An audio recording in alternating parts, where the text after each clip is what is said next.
So the husband and the kids are downstairs watching Toy Story 3 with the surround sound, blasting it up. I can't hear myself think. I apologize. This is my life, living with a house full of boys. And hopefully they won't distract me, and hopefully you guys don't hear them in the background. But I'm just going to get into it. So before I get into the story of how we got this vacation tiny house, let me just share a little bit about this tiny house. It is on a double axle. It is 26 feet long, 10 feet wide, and about 13 and a half feet. On top of it is a part above our master loft is our rooftop deck. Who knew a tiny house could have a rooftop deck? I didn't when I started looking, but the customization of tiny homes, you can almost do practically anything if you have the imagination and the resources. So that's our tiny house in a nutshell in terms of the square footage. Now let me get into the important stuff.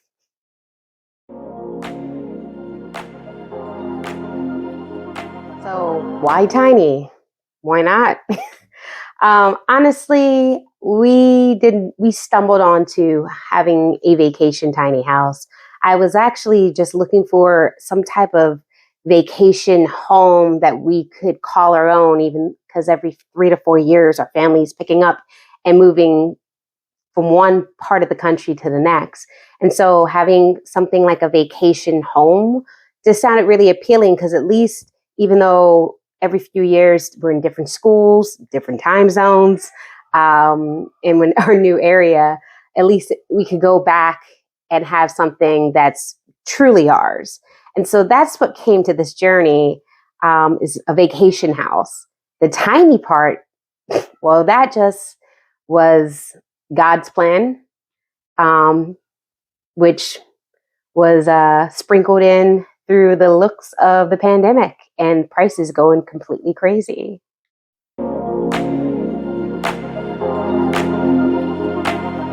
So the land is what came first, not the tiny house. I was on my maternity leave sometime in early 2021 and was watching HGTV, as a lot of us were doing at that time, DIY stuff. And I came across an episode of this couple, house hunters, and this couple found like land that they wanted to create a vineyard in. And at the time, I was stationed in Charlottesville area doing ROTC, teaching military science for the cadets there at University of Virginia.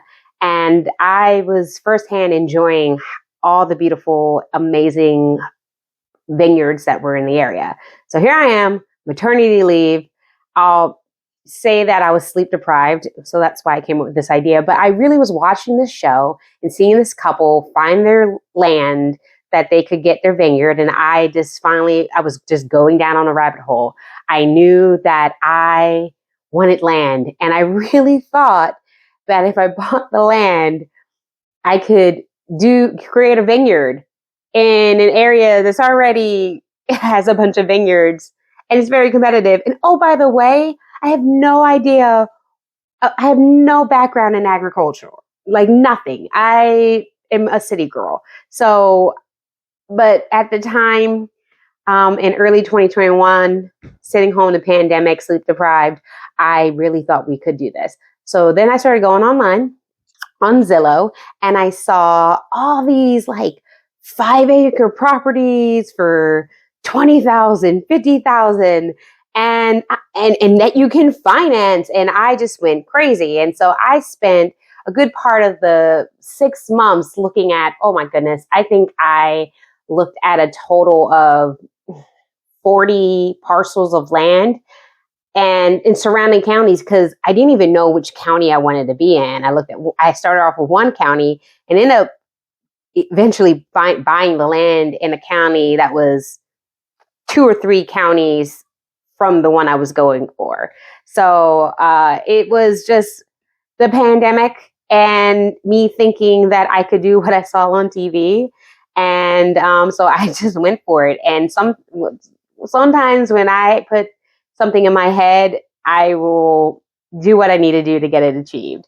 And so I'm doing this research and I'm realizing that creating a vineyard is a lot harder than I thought and a lot more difficult than what they made it look like on HGTV. No offense, HGTV, but that episode, I thought I could do what they could do. And I realized very quickly, no, it takes like 5 years before you even get a decent crop. It's all this money, and you never know with the seasons. It was just crazy. So I quickly jumped off the bandwagon when it came to having a vineyard. But I'm looking at all these parcels of land, and I'm starting to get excited and seeing the potential. And so I just shifted my gears, and I was like, you know what? Instead of that, I'll use it as some type of like wedding venue business. And then I looked into that for a bit and realized wedding venue business with land is a lot more involved than I really want to do, because I'm still, full-time active duty military. And then I was like, you know what? I just want to enjoy it as a vacation. We'll just have a vacation house. We love this area. We're going to be moving shortly. So why not us have something that's ours? And that idea didn't go away. I did research, and the more and more I looked into it, the more and more it looked like it was something that was feasible. I continued looking at all these land. My husband was such a good sport because he thought this was ridiculous, but he loves me and supports me, and sometimes he indulges in my crazy. And I happened to find, I was like, as I was looking at I saw parcels of land that was like on water and in the mountains and this and that. And I read some that were like 10 acres and some that was like 2 acres. And I just, from talking to my husband, looking at the land, we realized something around 5 acres. I really want to, mountains, being in the military, I've started to have just appreciation of sleeping under the stars and being one with nature, because you're out there when you're training or if you're doing a mission or deployment.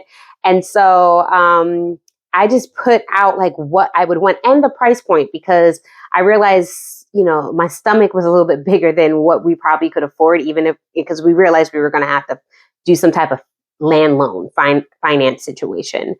And I got with this realtor. He was a wonderful person. I told him what I was looking for. The parcels of land he had me looking at just was not working.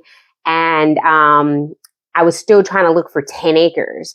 But I was like, I need to just go smaller. And funny enough, that 4.5 acres parcel of land of the area that I actually wanted to be in, that was on a mountaintop, near a ski resort, near breweries and wineries, not far from Charlottesville. So you can enjoy that part of what that city has to offer. And in my price point, like literally what it was listed as was what was in our budget. So I went all in. And we did our, negotiations, and she accepted our offer. And we, by October 2021, I had signed onto this land. And I thought that I would just build a traditional house. I'd been doing my research. Now, mind you, this is like fall of 2021. I guess like I was looking at numbers that were pre-pandemic numbers of how much it cost. So I thought, it might cost a little bit more. I'll do a traditional mortgage. They were telling me about, my land loan, but then I can roll it into a construction to perm. So then I started looking at, designers for a house and getting, quotes of what I wanted. Because what I wanted was something that was at least 3 bedrooms, so 6 people could enjoy it. And, and that was all the stuff. And so I got numbers, and oh my gosh, it ended up being way more than what I expected. About a little bit more than double of what I was budgeting for 30 years. And I kept going back and forth with the person that was giving me quotes of like design that I had hired, and it looked like it wasn't all the money came back to square footage because of the pandemic. It was just harder to get things, and then also labor, and so it looked like what was, something X amount a square per square foot was double or really triple what it was the year before. And so I found myself already bought this land and having this house that would be more than the house that I actually live in full time. And I just couldn't wrap my head around it. And it looked like it kept coming back to square footage. So I just simply thought, hey, instead of a 2,200 square foot vacation house, let's make it 1,700. It cut off a little bit, but still was really high. Then I looked at like, well, what if we do 1,500? A little bit better, but still over my budget. Then I was like, well, 1,200 square feet. And so then I started looking at, and once again, still foundations. I don't even know anything about tiny houses. And so I'm looking at calling places that do, smaller home that are anywhere from 1,000 to 1,200 square feet. And it would have been on my original budget. So if I had done that, allegedly, the price would have been my budget. But and I was going to go that route, but I think something happened during my searches through Google or the YouTube. I don't know, but I came across one of those tiny house shows. Never seen it before. Definitely didn't see it for whatever reason when I was home during the pandemic watching that other show about land. But I guess because of all my searches and queries, like the AI realized, and so it started showing me tiny house stuff. So I started like really watching these shows and looked online, and I'm like, wait a second. For not even less than a quarter of what I was already budgeting for, I'd have a tiny house, and 2 lofts, 2 people each loft, and then a pull-out bed, which probably is what I was at that point had to do if I was going to get like a condo or a townhome or build like a 1,200 square foot place. It was going to be a 2-bedroom house anyways. So why not just completely go tiny? And so I just started looking into all of that stuff and eventually found a builder. I talked to a bunch of builders. And at this point, things are even for getting a custom tiny house, because we weren't going to have the time with me still working full time, my husband working full time. We have young children. It was just not going to happen. We needed to find a builder. We needed to find a reputable builder. And so I found a builder that was a few hours away and just got into went out there. My husband was not convinced. He was totally against it. We go out there. He sees it. He's 6'1". My stepson was with us at the time, who was like 6'5", I think, or 6'3". And my stepson was comfortable in the houses that they had already built. And so my husband was like, okay, maybe you have something here. Maybe this could work. So fast forward, we get the tiny house. And we now have like I think they've told us like 8 months before it would be built. Had to find financing, which was a whole nother thing. A little bit of this, a little bit of that to make that work. We had some savings, but not enough. And I'll get into that in another video of the options that we end up going with and some of the things to consider if you're going to go through financing your tiny house. But we still were at a point where we had to wait 8 months before the house was going to be delivered. And so I am doing things backwards.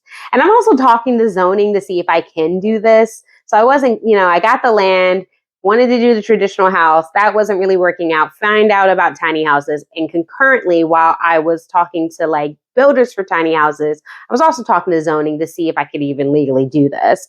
And I realized because we weren't living into it full time, we could. It's almost like for them, they just looked at it as like an RV, and that I have land and I have an RV park there and I stay in it, for personal recreational use. So, in that aspect, my county was perfectly fine with it. So once I knew I could do that, then that's when I actually did like sign, commit, and put in a deposit. But then we waited 8 months, and I still had land that hadn't been developed. So I think we had like, uh, in March of 2022, we had paid the deposit for the tiny house and the land was undeveloped. So we had to then find people to help us develop the land. Now, disclaimer, I am a Army logistics officer. So I know a thing or two about taking remote areas and austere locations and making it where it's livable and comfortable and things to consider. And that did definitely help me a lot. But there also were things I had no idea because I still never had like worked on undeveloped land. So it was still a learning curve even for me. But I was able to find people that did excavation, clearing. I had to get the boundary of the lines because you want to make sure what is yours because you don't want to spend the money and it ends up being your neighbors, and then you have to like spend more money to undo what you did and then spend money to do it on the right side. So it was all this stuff that we had to do. And so we developed the land and just word of mouth and research, and what should have been 8 months took longer, once again, because of just manpower and things being backed up. And so, but it actually worked out because we needed to come up with more money to pay for the stuff because everything was more than what I had budgeted. And so we end up getting our tiny house in April of 2023. So like 13 months. It was ready a good 12 months at the 12-month mark. So it ended up being like 4 months longer than they said. And then I asked them to hold it for a few weeks while I had coordinated to get it transported, which is a whole nother thing to consider in the process of when you're getting delivery for your tiny house. So that was kind of the process of how we found the land and building. Now, design. That was probably the easiest and most enjoyable experience of this whole tiny house process. I worked with the company I worked with, which was they have since been acquired by another company, but they were amazing. The person that I worked with, that was my designer, custom ideas. I knew what I wanted. I knew what to think for. I knew the process. Being in the military did help me. I on deployments, you're usually in small spaces for 9 to 12 months at a time. So I kind of was able to think through that process. And, I was able to come up with some stuff that they actually never had done before. One of which I'm super proud of in our tiny house, was our dining table that is hidden. It's out of the way. You wouldn't even know it. And it's hidden underneath our kitchen, I guess, top or whatnot. And it's like kind of flush with the cabinets and all that. And you pull it out and it comfortably seats 4 people, but you could actually seat in 6 people around that if you wanted to. So that was my vision from me just looking on Google and looking at other options. And then they just worked with great craftsmen from their area and just gave us a great product. So design was so much fun, bouncing ideas off of. That's one of the things I love about when you go custom. If you find the right builder that has that patience, because some of them just want to crank out tiny houses, but you find the right one, which we were lucky enough where they were busy enough that they knew what they were doing, but they were also still small enough that they could give us that really good custom feedback and working through the process. It was amazing. And the end product was better than I could have ever imagined or hoped for.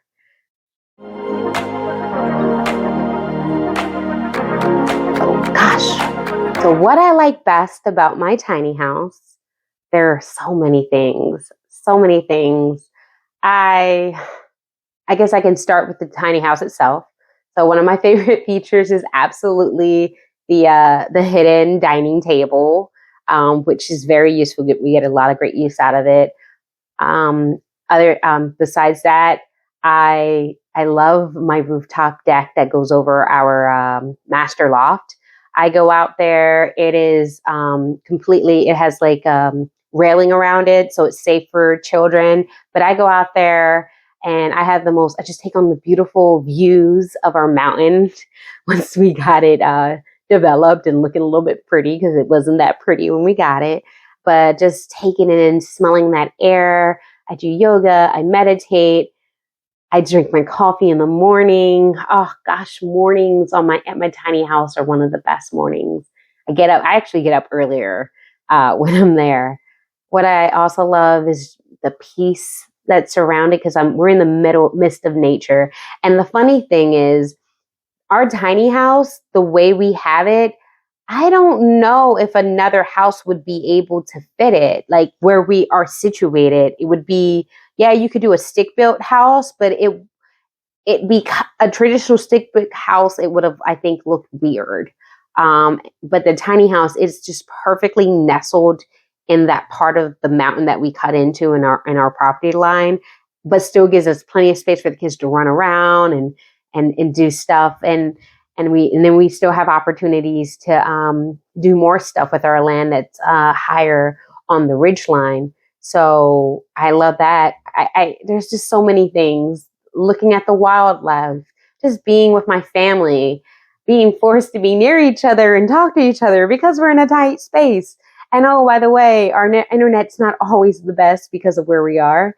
And then we're forced to do things like, oh gosh, talk or read a book or play a board game or go outside and get an archery kit that my kid had for his birthday and see who can, hit the target. There's just so many amazing things that this journey has led us on that we just didn't expect. And I am just so thankful that we have this special little magical place that's all ours and that it didn't break the bank. There's still, there are still things in terms of financing that, you got to make sacrifices because there's a lot of upfront cost.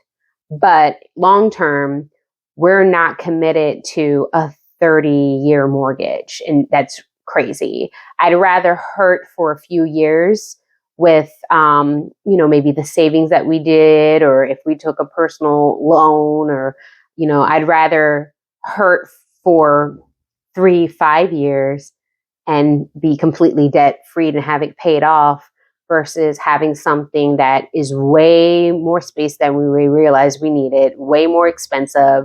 So, yeah, I'm glad that I